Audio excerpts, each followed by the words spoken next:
قوم حمود الرحمان کمیشن کی رپورٹ پڑھے تاکہ اصل غدار کی پہچان ہو سکے۔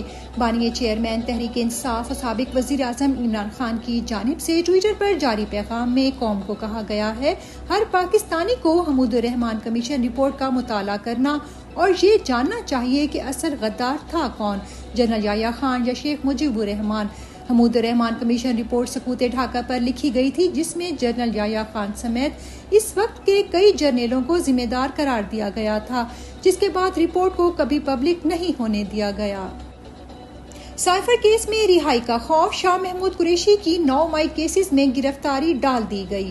وائس چیئرمین پاکستان تحریک انصاف شاہ محمود قریشی کے خلاف پنجاب پولیس نے 1 سال بعد 9 مئی کے 8 مقدمات میں گرفتاری ڈال دی ہے، جبکہ انسداد دہشت گردی عدالت سے 3 روزہ جسمانی ریمانڈ بھی حاصل کر لیا ہے۔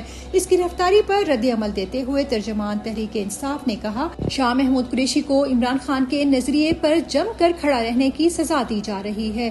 جھوٹے، جعلی اور من گھڑت مقدمات میں عمران خان اور ان کے ساتھیوں کو جیل میں رکھنا مشکل ہو رہا ہے تو لاقانونیت کی نئی حدوں کو چھوا جا رہا ہے۔ رواں ہفتہ عمران خان کے کیسز کے حوالے سے اہم ترین۔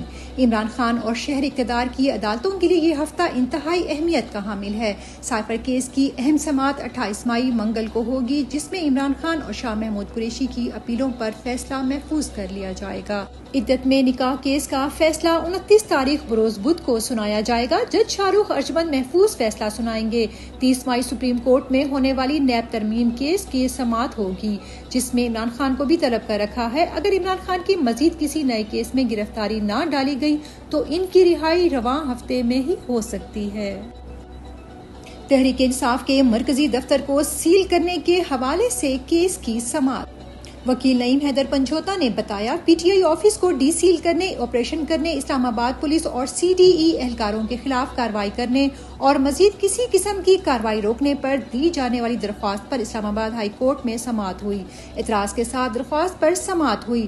اعتراضات ختم کر کے عدالت نے نمبر لگا دیا ہے۔ اب دوبارہ سماعت کل ہوگی۔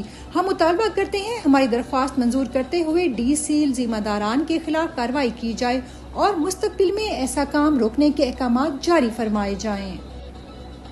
ڈاکٹر یاسمین راشد جیل میں بیمار، زبردستی ہسپتال سے جیل منتقل کروایا گیا۔